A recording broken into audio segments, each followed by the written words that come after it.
Welcome to the next episode of the Interstice podcast. Big shout out to start, of course, to the patrons who support me over there at patreon.com. Thank you so much for making this possible. If you are listening and you don't already support me there, you can do so for as little as $1 a month, and that's how this kind of content continues to get made. Lots to talk about, really interesting things that I've read, that I've done, cool successes along the way, and so I want to jump in with that immediately. It's so strange where success and potential growth can come from, and along the way who you must acknowledge as being the reason for that success if you're at least one iota observant. So recently, this marks the third week that I've returned to creating content, what I would say is full-time, really making sure that whether it's videos on my channel, podcasts, reels, photography, all of this stuff is going out. And as I do that, a large part of the experience has been, how can I do it better? Once I establish myself as meeting this sort of base level output, how can I increase that output? What would I do? And I got a message the other day from a friend. He's been on YouTube for ages as well, for as long as he's, I think, almost come to Japan. And he was pointing out to me that YouTube Shorts are a really big thing right now. And I was like, oh man, I've seen these kind of go by, and you feel inundated with so many different forms of this short form content. And when I saw it appear on YouTube, I thought, I don't know if I want to have anything to do with this, because the way that I saw that sort of short form content integrating with what was pre-existing was in a really obnoxious way. So allow me to elaborate. When I think about a TikTok or a reel, essentially, these 7 to 30 seconds short form stuff, when I thought about them on a channel, I thought about it showing up in a way that would really disrupt the flow of what was pre-existingly there. So for example, like the last video that I had up on my channel, it was this video on e-boarding. It's not a really long video, but it is a full presentation. There's the video itself, which is about 3 minutes, and then there's a post-amble where I talk about what was done. And so you got 5 minutes. Now, how will it look if people are coming to enjoy what's happening on my channel and they see that kind of video, and then 4 videos following that are like 7 seconds each? I really didn't like the idea of that. But my friend said, check it out. Look into this. I think there's lots of really, really good potential here, both creatively and as well to extend your reach, that you can get to more people, that you can be more genuine to your creative goals, all that kind of stuff. And so I, screaming and moaning and screaming and complaining, I went and watched a proper tutorial on how this was going about, and it's really quite striking. So there's really big pillars of why this is so important in terms of what somebody might do on YouTube.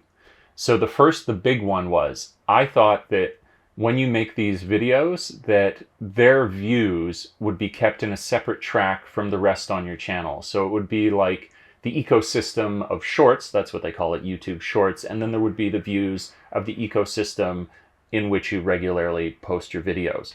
This is not the case. Whether you get a view on YouTube Shorts or you get a view on your own channel, that watch time adds towards an aggregate of the same. So it is indiscernible whether it's a video like I did for the e-boards or it is a YouTube short. They are counted as the same views, the same engagement, the same watch time, all this kind of stuff.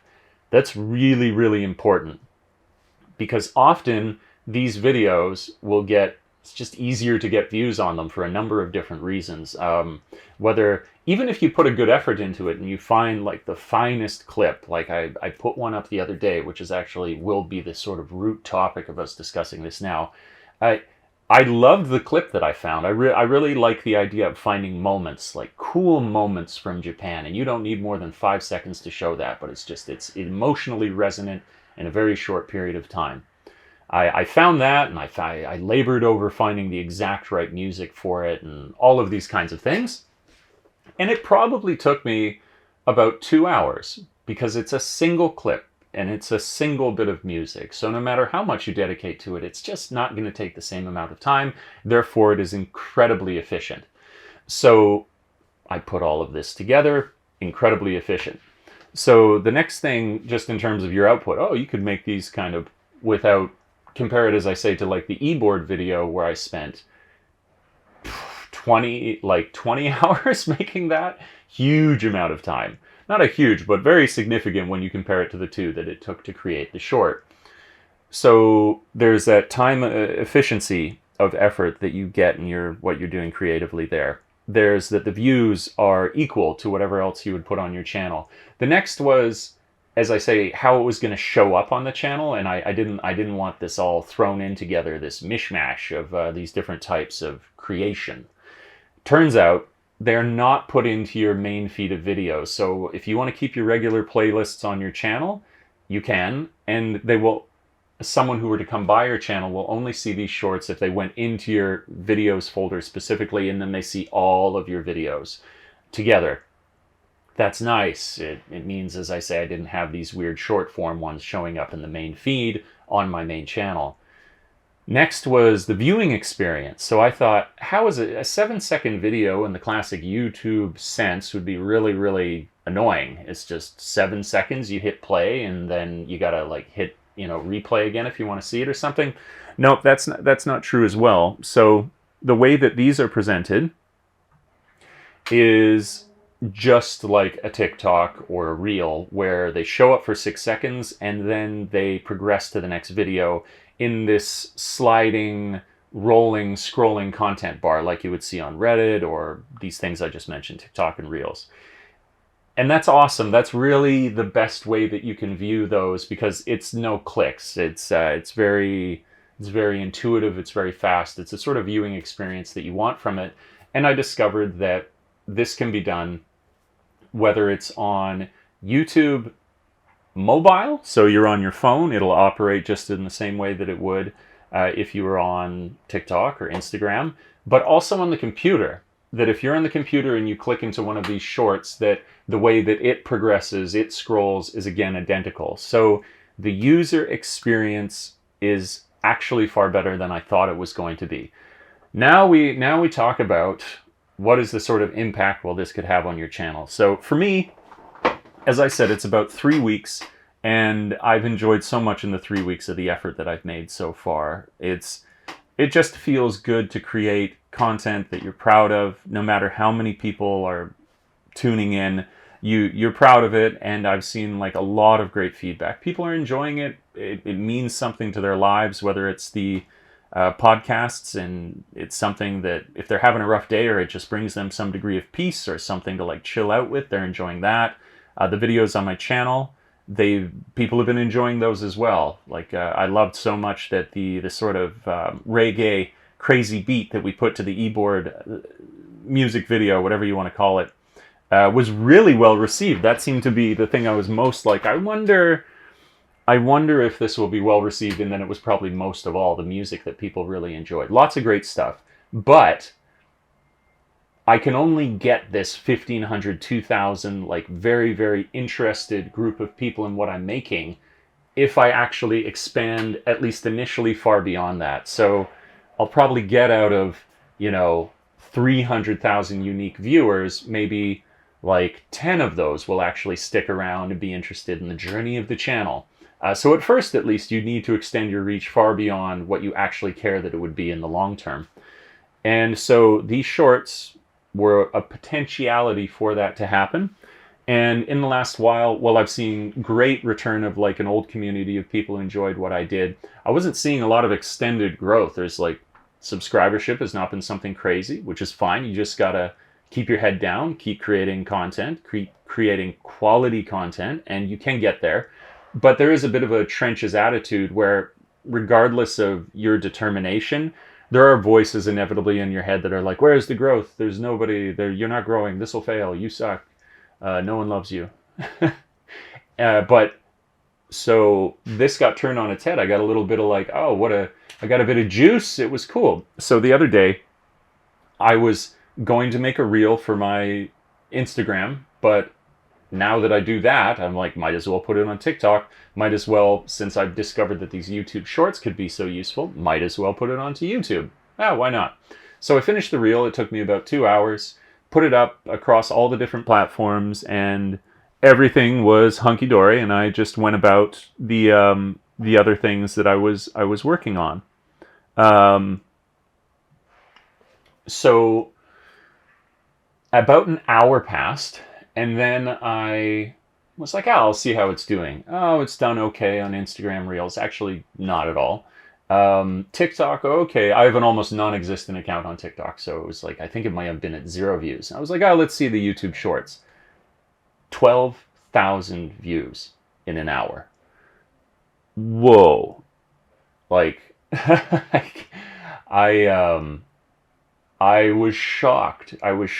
And I have to say that in 6 years, that is the most views that I have seen within an hour. In the last 6 years, that is the most reach I've gotten within an hour. So it was really cool where after, as I say, this is like the 3rd week I'm going into. Really, I've only then been hard at it again for 2 weeks. This was an incredible moment of you're putting in all this investment and you got a lightning strike. And I got to be very proud of what I had put up on the channel. It's a really cool video. It's if you haven't seen it already, it's available across all these platforms I mentioned. When I went to Yoshino, Yoshino is a quite famous place in Nara, and it is a part of these mine trails that I'm always going on about. It's famous in the spring, actually, for having like the most sakura cherry blossoms in Japan or something like that, but I was going in fall.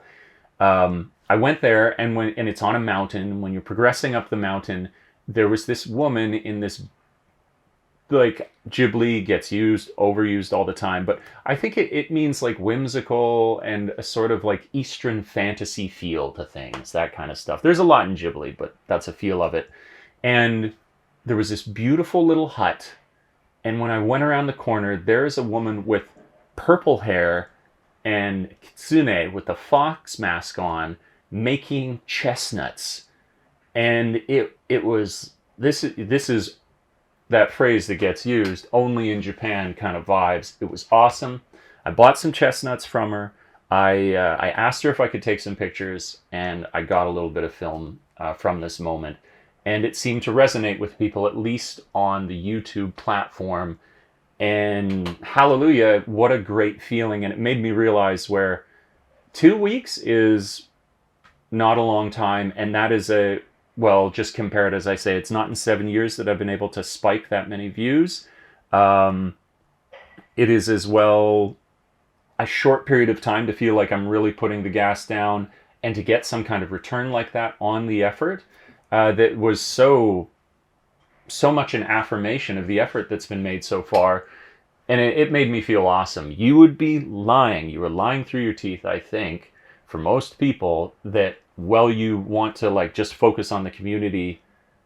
When you get one of those spikes, it gives you a mad dopamine rush. And as I say, when you need to extend your reach far beyond at first what you need eventually, this is something that would do it. So I got to feel like where I was head down in the trenches, I kind of peeked up over the trenches, and it looked like there was a bunch of poppies in the field.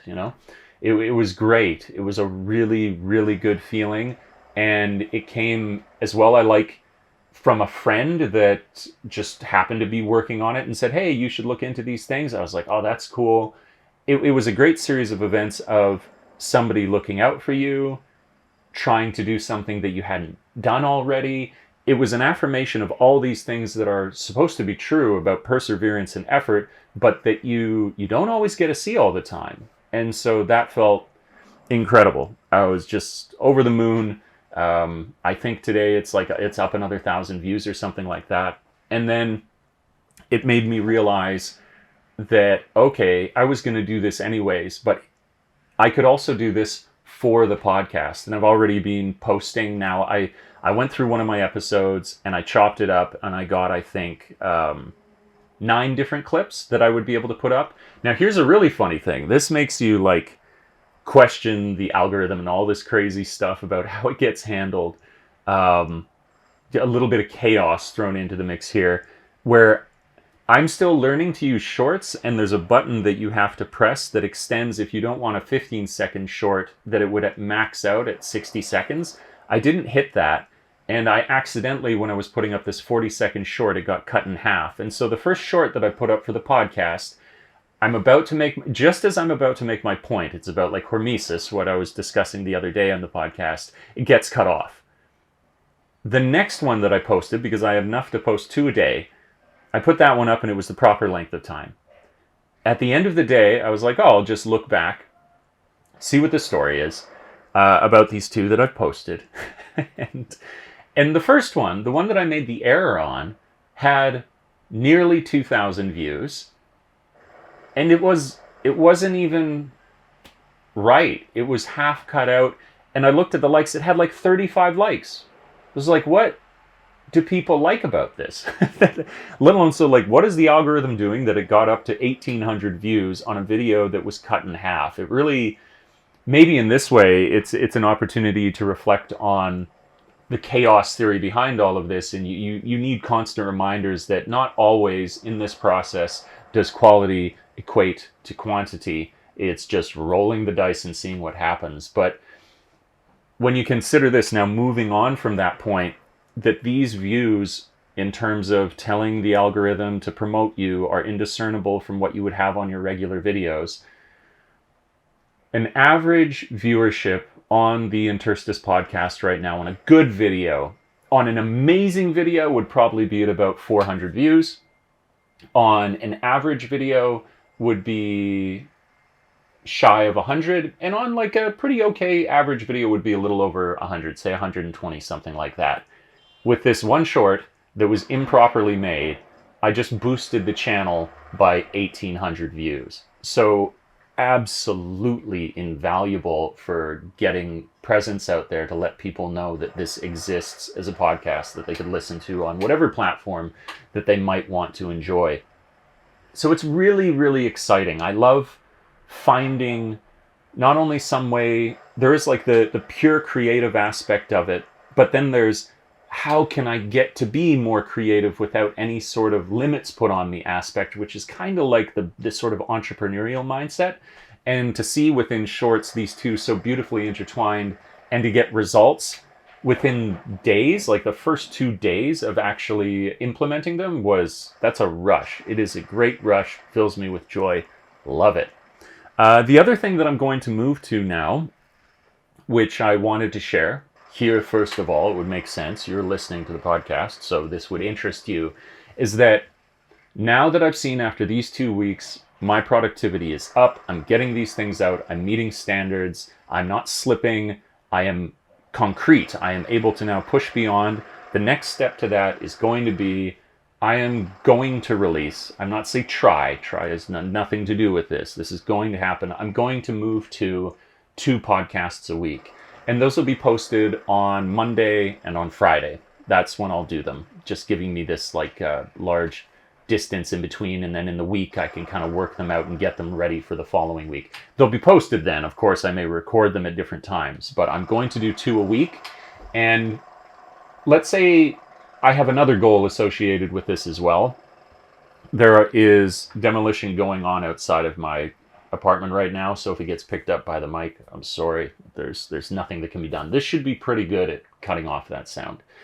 I would like to make the second podcast, the one that would appear on Friday, the one that gets posted on Friday, I would like to make that a guest podcast. So you would have me doing solo on Monday, and then you get a guest on Friday. Now, the challenge of finding that many guests is tough. That's like, I think I can do it in the short term. It wouldn't be so hard. I've got like a bunch of people. I'm like, oh, I could do you, and you would be great on the podcast, and that would be excellent. Cool. But when we're in this for the long game, knowing that we would be able to do that consistently at all times, still unsure of yet. That is also why, maybe I'll plug this here, that if you know someone who you think would be interested in a conversation, or you would be interested in conversation, I would have put up already at the bottom of the screen all my contact information, but I'll say it again here, contact@davetrippinjapan.com. You can get a hold of me and potentially be a guest on the podcast. That would really help me out. We're here to have great conversations, and so that is not limited to one type of person. I want it to be everybody, all levels of society and people and skills and professions.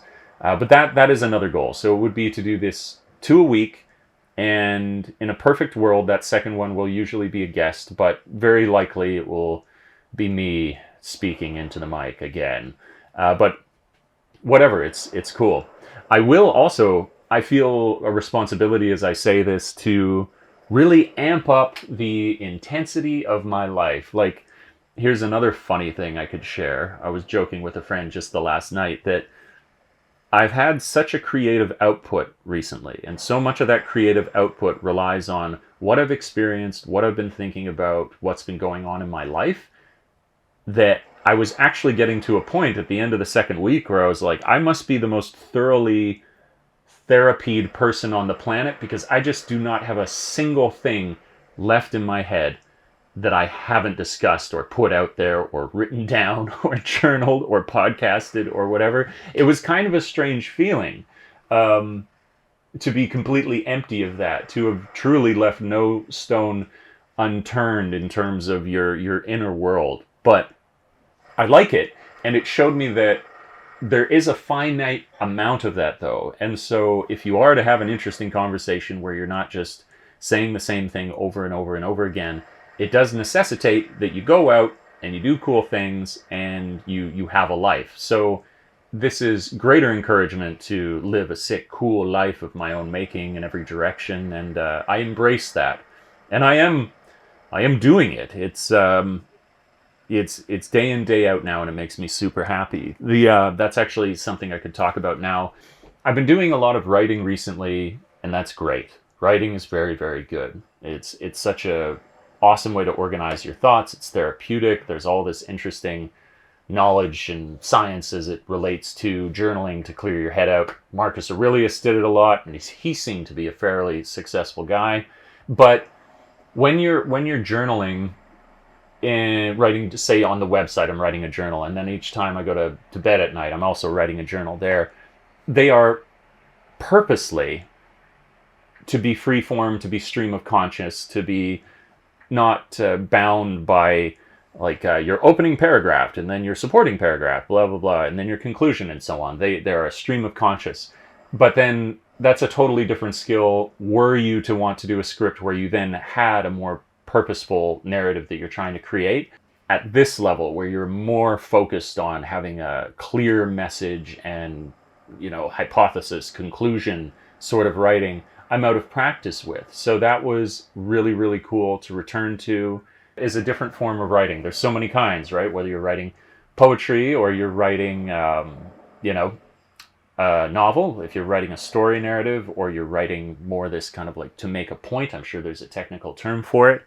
They're all different things, and it's all really good practice, and it all, I think, impacts the way that we communicate verbally as well.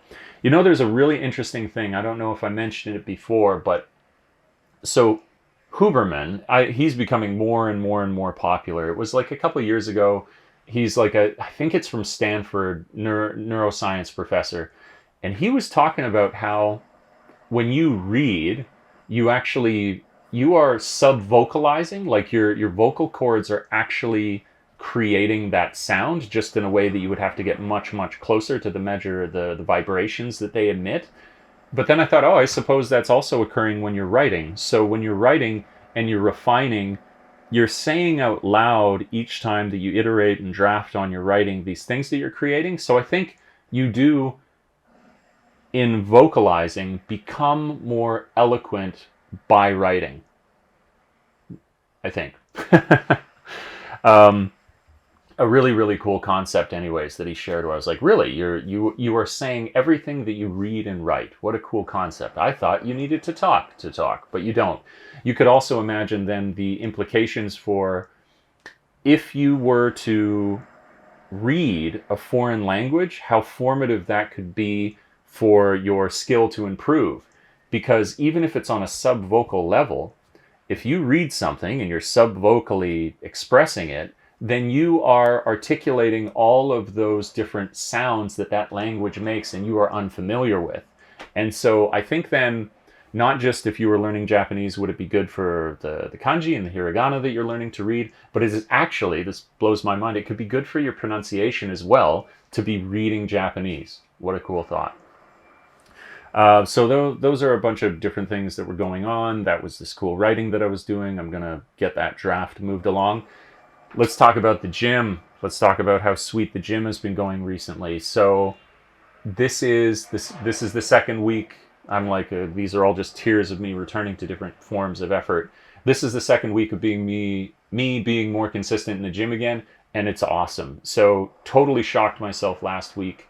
Went in there, wicked arms workout, getting bee stung, getting swole, having a great time. Arms were great. Pushed up to basically the top limit, if not a personal best on my bench press. I was up again at 80 kilograms. That's great. I'm going in there this evening to work on chest and arms again. We'll see how it goes. Maybe I go up to like 82.5. That could be very exciting. Great back. I did back. I was doing my deadlifts. We're up to 120 kilograms again, which is solid. And I got to be careful. I'm not old, but I'm not young. And so, especially with things like squats and your back, you got to be really conscientious to not injure yourself. Going, 10 kilograms lighter so you don't injure, but are consistently in the gym is so much more worthwhile than pushing as hard as you can to risk an injury, which now takes you out of the gym for like a month or two. It's just, it's silly. Let's not be silly about how we become swole and mutant jacked at the gym. So that was going great. And then just yesterday was when I went in and I did my legs. I got a good legs routine, got some good torture going on in there. And again, not crazy heavy numbers, but they don't need to be to get improvements, since this is like, I'd been away from the gym for like 3 weeks or something. So, nearly at the point where I would like lose muscle mass. I went in, I did 2 warm-up sets of like 60 kilograms and then 80 kilograms. And then I went into 4 sets of 100 kilograms and crushed it. I mean, it was tough and I was sweating like a son of a bitch. But it went really well, and I was happy at the end of that how well it went. Did some lunges, did some calf raises, did some hostages, then even finished off. I was there, if any criticism, probably like I was just taking my sweet time in there, because I then went on to do triceps, but I was there at the end for like after shower, everything included, for about 2 hours, which I don't want to do. I do not like super huge long gym sessions, because they usually indicate to me, rather than that you were in there working hard, it indicates that you weren't really that focused. And so having a shorter gym session, but one in which you're really tuned in, is what I would far prefer. It means that you are engaged, you are crushing it, and it's going to get you the results that you want. So that was really good. Very positive. Weight's been coming down, doing tons of centos. Maybe even a cento tonight. Maybe even get in there. I've been so consistent at the centos recently in terms of also like weight loss there. Losing between like 1 and 1.5 kilograms in water weight, which that will never cease to amaze me, how much water weight you can lose when you're going into the cento and how that leans you out. And then I want to actually get a book on this. Maybe if somebody knows of a book, they could comment and let me know. I want to find a book that's done like scientific, maybe aggregated, collected, let's just say collected the science on hot sauna, dry sauna, cold dip, all of this stuff. Because you kind of hear it on all these podcasts, like it's good for this and that, but it's only in passing. Like I hear about heat shock proteins, and apparently these are released when this is Huberman was talking about this stuff, so it's credible. And when you release these heat shock proteins, it causes cellular repair within your body. So I know, let alone just how I feel mentally afterwards, that it's great. But I would love to read a book and really get into like more hard science, extended edition, on why it is that these onsens and sentos, hot baths and cold baths are so good for us. That would be really interesting to me. other concepts, other cool things. I've been holding off. I've been wanting to talk about it the whole time. This book is going to take ages to read unless I get some like really, really focused time on it. But it's been a gold mine of cool little anecdotes, and I'm enjoying in that way that I can drop it on the podcast just bit by bit, and it's not like there's so much to consider. You couldn't in a single episode sit down and discuss everything that it has to offer. But it's this Antifragile book, which I said when I started to mention it however many podcasts ago how relevant this was, because my life is tumultuous. My life is uncertain. And in times of uncertainty, you need to be anti-fragile. You cannot fold at the first sign of unpredictability because there's going to be a lot of it when you're trying to be a full-time creative. And it was talking about how to view risk as it relates to what has happened in the past and what is going to occur in the future. And he made the point that because you have not had risk so far in the past, because you have not had risk so far in your past, does not in any way lend evidence to that you would have no risk in the future. But if you think about it, we do that all the time. We take the evidence that there's been no harm, been no stress in the past to mean that, oh, there won't be any problem in the future. We use that as evidence all the time, and I do too. And when I considered it, he really made me realize just how often that is. But actually, he was making the argument that long-term stability in the past, without any sort of variation, is actually one of the strongest indicators that there is going to be a momentous change that is going to fuck you up in the not too distant future. That's more what it indicates. And he gave these like really, really good examples. I'll go through a few of the technical ones. For example, an unsustainable banking system that has government interjection, government imposition, or government manipulation to make sure that a banking system appears to have no risk and is completely balanced. But when you are balancing a system that is inherently screwed up, it actually is having a lot of problems, and so you are creating this artificial sense of stability, it will eventually arrive at they can no longer prop it up, and you're going to have to do something insanely drastic to fix that problem. And that's what happens with like the banking crisis, where everything seems fine, and then all these horrible loans are given out to people. Everybody defaults on the loans, and now the banks need to be bailed out. Another example he gave of this is this is used a lot. Maybe this is the easiest one to give the example of, is in forest fires. So if there are small controlled fires in a forest, that means that when it's eating up all of this tinder basically, because you're having a small controlled fire. That means that there never accumulates, because of these like small fires, there never accumulates so much tinder that when it does go off, it becomes something totally uncontrollable. So there is a benefit to burning this away. You would have Jordan Peterson talking, burning away the wood of your life, the beech wood of your life, and then being reborn as a result of that. That's what Peterson would say. Or Kermit. You decide which voice that is. But the one that I really, really enjoyed was his example talking about no prior history of violence does not mean that you won't have a future history. And in fact, it may actually be that prior lack of violence is leading towards extreme violence. And he gave the turkey analogy, which I thought was great, where he said if you anthropomorphized the turkey and said that it was like one of these modern day like scholars that's assessing risk, it would be to look at the past and see that farmers in fact love turkeys, and that's because they do them no harm, they give them a nice place to live in, and they are fed well. And that continues, and with each passing day this belief that farmers are great and farmers love turkeys is further reinforced and becomes even more true as the farmers continue to feed them more and more and more, that their every need is met and they're fattening them up until one day it becomes the wrong day to be a turkey. I was like, that's a really clever analogy for having taken the evidence of the past to indicate that there is no harm likely, which is actually leading to great harm.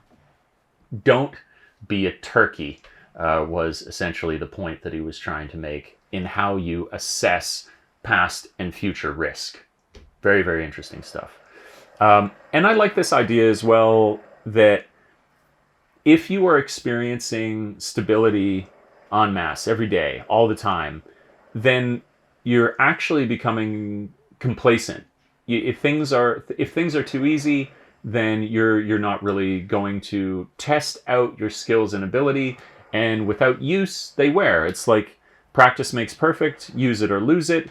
And so, who did he have? He had this. He gave an example of like two people working two different jobs, and there was this one guy who was like a taxi driver, and his day had like great variability, and it always looked like that he had less job security than most people. And then it was looking at this guy who I believe was a teacher and has a stable income and all of these things, who ostensibly has the more stable life, the one that could be relied on for job security and all of that other stuff. But where you could be propping up in an inadequate educational system, which may need to suddenly drop off all of these teachers, this guy over here, who is kind of constantly being somewhat afeared that his job is going to disappear, we got a little thunder, is actually at much less risk, because as the market in the case of the taxi driver needs to empty out or cut people, it just does so along the way. And so if the market has dictated that you need less taxi drivers, well, then they're gone. But then you know that that's the case. And there's nothing that is built up so long as you continually let pressure off with these little changes. And that makes a lot of sense to me. So if you are having some volatility is actually very, very healthy, because it is allowing for a natural easing of pressure for things that you may need to address in your life. Now, you could make that a consideration for your job. You could make that a consideration for a bunch of different things, I think, actually.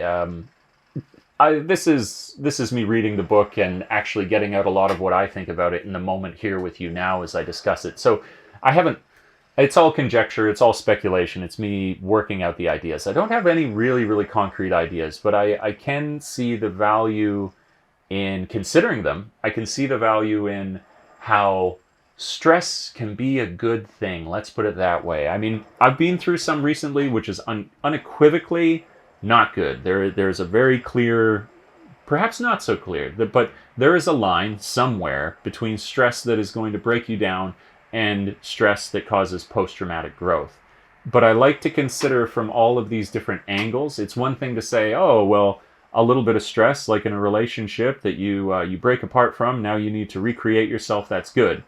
But I hadn't considered these other things, like how if your life has been stable, that may be an incredibly strong indicator of the fact that it is about to become incredibly unstable, that you are falling victim to the turkey's mindset.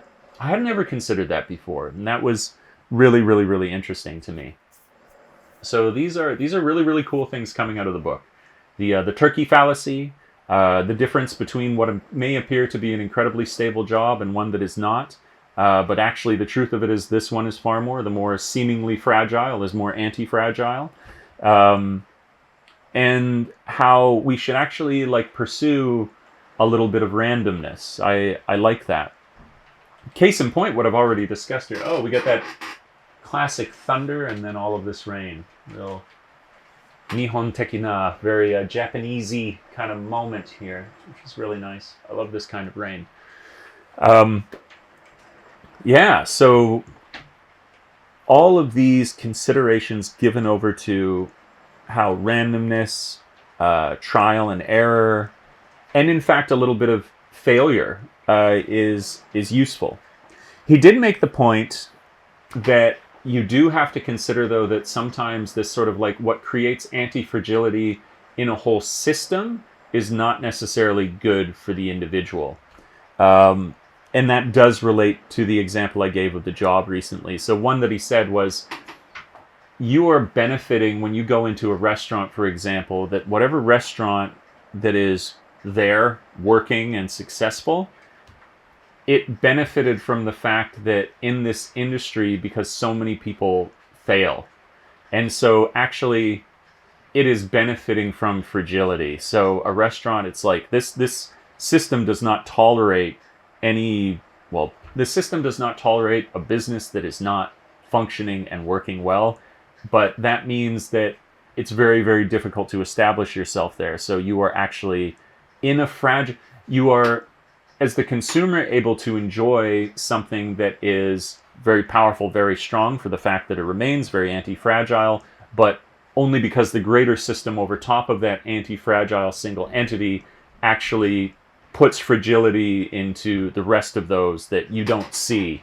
It was like, how did he put it? It was like you were not seeing that the reason that that's food so good is because all of this other food wasn't good enough, and that's why all of, like dozens and dozens and dozens of restaurants fail. Some additional appreciation, I would say, for the entrepreneur in how much failure there is, how unlikely you are to succeed, and the sort of forces that you're battling against if you wish to. But a great book. I'll return to it tonight, I'm sure. I'll get through, I'm reading like 20, 30 pages a night, and it's 1,100 pages, so that's going to take a while, except for when I get in a few bonus hours and days. But it's very, very, very good. It's great. Other things that I have been considering recently, also, that while I do all these other things, it's easy to get caught up on, oh, now I can do all these things. Making sure that I do more. So I've got a big list of things that I want to look into. I haven't yet. How to do stock footage.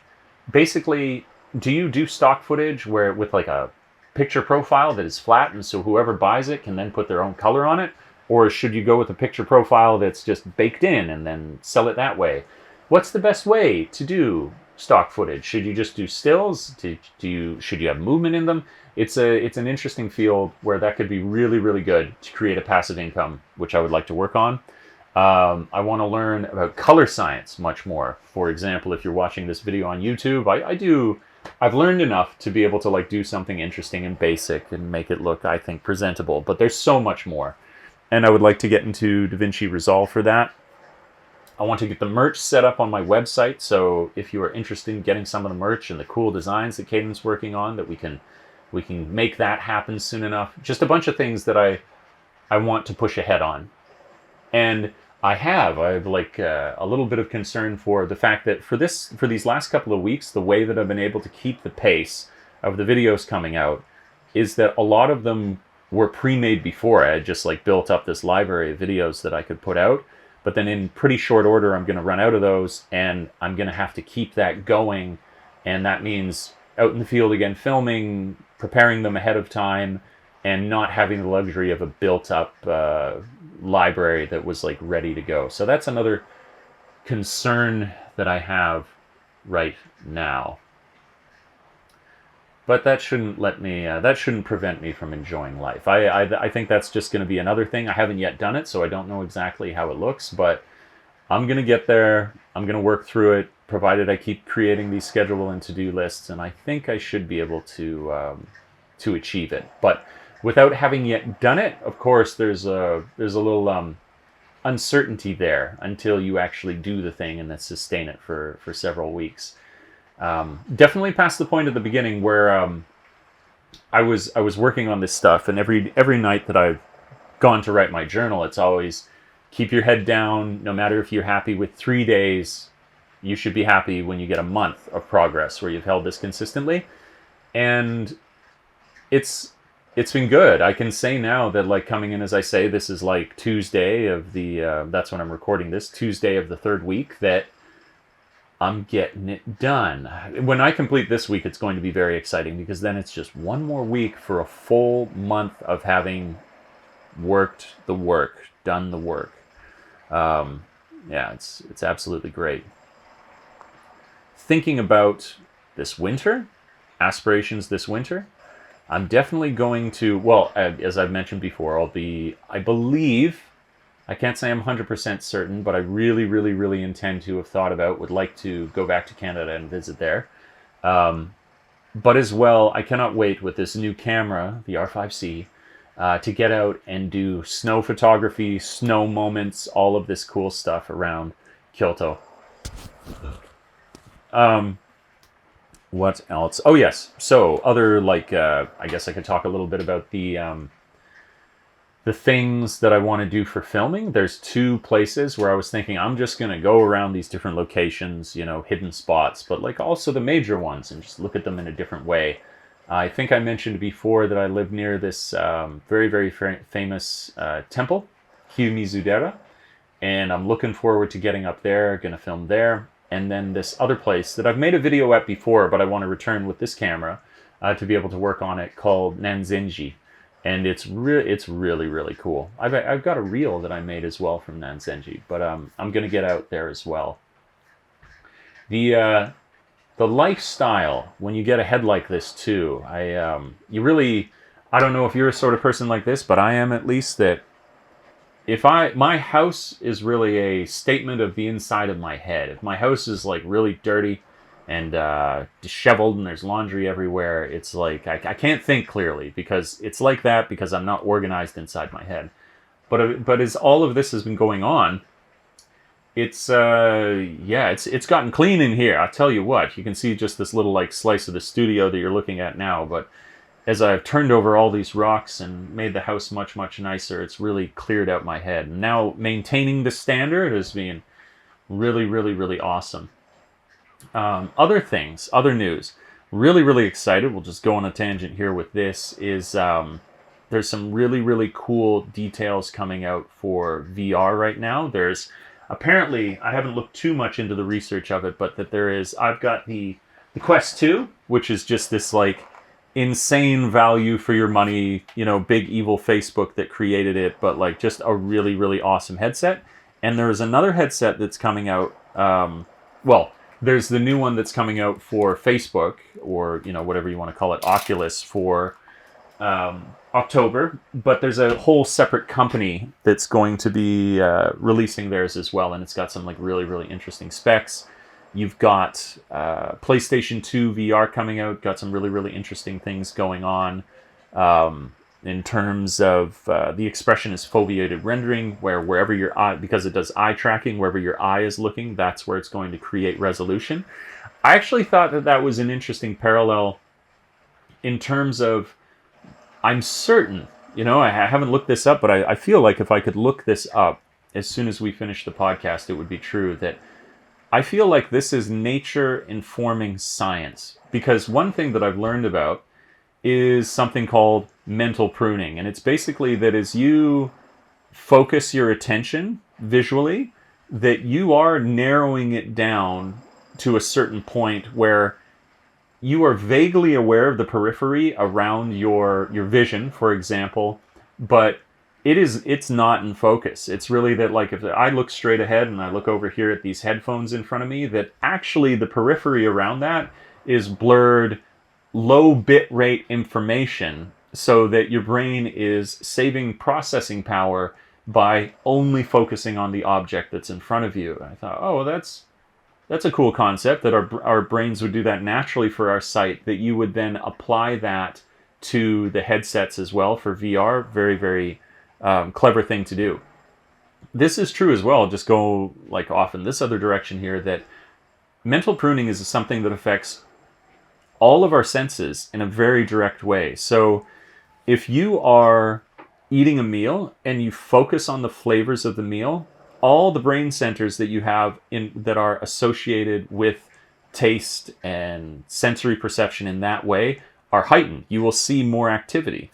In the same way, if you were to listen and focus on something in the distance, or to say you were focusing on your listening, the brain activity, the brain center associated with listening will become more active as well. It's like you're really moving around your ki, your energy in your brain, as you render your focus onto different objects. It relates into this VR world for the eyes, as I mentioned, but it's a really, really fascinating topic as it relates to our everyday life.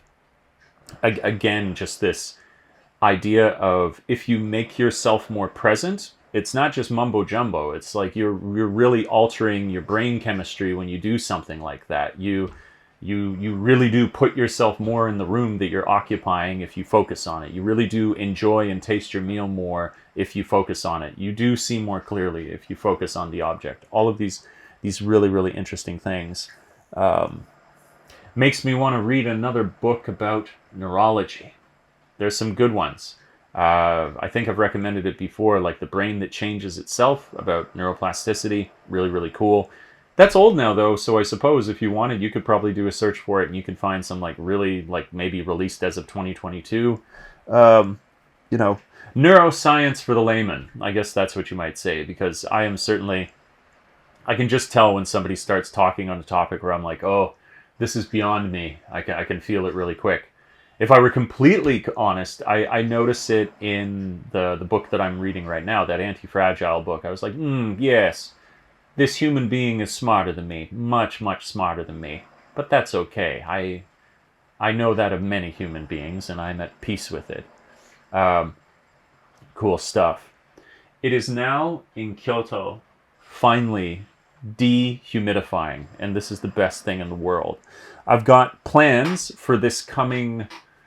Like, fall hiking in Japan is some of the best hiking in the world. The most amazing colors, burnished bronze, passionate reds, yellow you can barely look at. It's just the best in Japan. You must come. You must come for the hiking. And as of October 11th, the borders are open, so people actually can. How incredible is that? Humidity. It's gone, finally. I water the garden in the morning, so I still get a bit of that, but when I leave the garden, then it's like, finally. It's gone. I saw this other thing the other day too I thought was interesting. I wonder what it's related to, but I've talked about on the podcast how I went on this incredible camping trip by a river last year that was basically my ideal life. Like, let's just do this. I couldn't be happier. And when we were there were so many dragonflies everywhere, like dozens and dozens and dozens of them. And it's a cool feeling because dragonflies, I mean, they just eat other insects. So there's no, it's not like seeing a swarm of mosquitoes or something. But I just read, it was like some Japan Times article or something, that apparently that is one of the early indicators of fall in Japan. I had no idea that they would do that. Of course, I saw it in October or whatever, and so it was that. But I didn't connect the dots. I thought maybe that was characteristic of the place that we had gone to, and that perhaps they had more dragonflies than any other place that I've been in Japan. But apparently, when you see tons of dragonflies, that means it's Japan in so many different places, not just where I was. Which is beautiful, cool, different. That's not certainly something that you notice where I'm from. There's actually a lot of really cool... For me now, like, nostalgically connected with, like, memories of Japan stuff, there's this type of purple flower that blooms only in fall, and it's called the cosmos. And what a fond memory for me. My first Japanese teacher, she was always taking me out to go to, like, cool walks and parks and museums. And I just remember, like, when we were out in some park, going to this place called the Hoki Museum, which I would love to return to one day. We saw all of these beautiful purple flowers, and she told me that that's the cosmos, and that is another one of these seasonally blooming flowers that they have in Japan. There's another one, something lily, and they're red, and I just discovered them the other day. That's really, really, really nice, which I never noticed before. I'm learning that there's a lot of these seasonal flowers.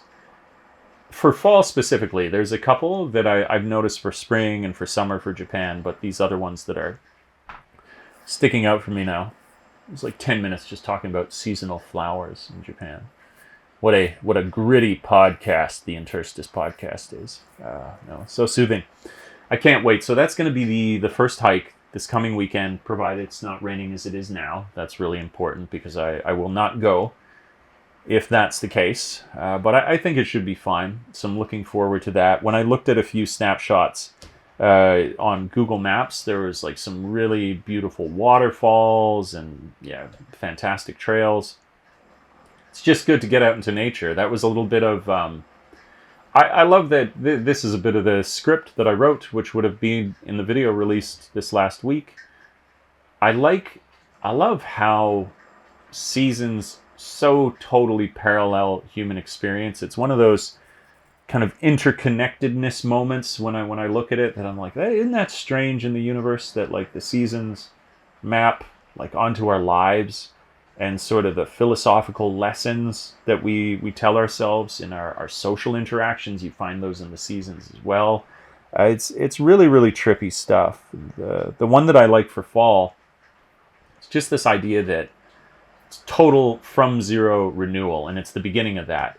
And that it be so passionate and colorful is interesting to me. It's like the final moments of life are this like explosion of passionate color. Is it's just, what's going on in the universe. I think there's magic. There's real magic. Just got to look for it. You got to find magical fox ladies on mountains. You got to notice the parallels of your life with the seasons, and you'll notice that magic. It's all there. Just you got to step out your door. You got to have passions. You got to work on projects, and you'll imbue life with that, or at least not imbue it. It will be revealed to you that it is there. So easy to get down in the dumps, feel like life is this interminable drudging, sludging through life, like that image of like the evolution of man, and it's like it's got the different monkey, and it goes up to the dude in the suit, and then like the person on a phone, and then bent over, and then into the ground, and you're like, oh, that seems like a dark portrayal of what it's like. No magic at all in that kind of scenario. Well, depending, maybe you could make it look really, really cool to the grave or something like that. I don't know. I haven't seen that one yet. But no, it's out there. I think about whether you're aware of it as well is like actually irrelevant. Just like you can be living the most magical life, the most incredible life, and you're so enjoying it, you're so lost in it, that consideration of that fact is irrelevant to you because you're doing it. That's the important thing. You're just doing it. I had a couple really interesting thoughts recently about that sort of how conscientiously we live our lives. And I really feel like it does go, but there's value like on both sides of this, where like if you live a really self-conscious life, then we often characterize that as bad. We'd say like that person is self-conscious, or like way too self-conscious, and that usually means anxious, nervous, overthinking. But then that could just as equally mean somebody who's incredibly considerate because they're self-conscious of like what they're doing and their impact on the world. That's very, very useful. That kind of person is considerate to the rest of us. But then you think of the other side of the coin. You think about somebody who's living so spontaneously, and how fantastic that is, where they are the thing that they do. They don't need to think about it. A rock doesn't need to think about being a rock. It's just, it rocks.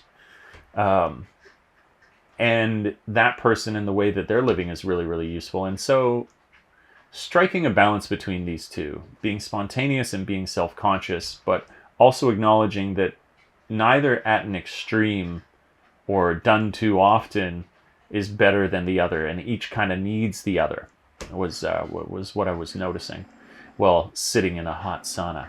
It's like, self-consciousness versus spontaneous behavior.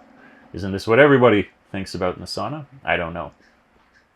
Well, we did it. Here we are at the end of another episode. Thank you so much for listening. Don't tune out just yet. I got to talk about the Patreon.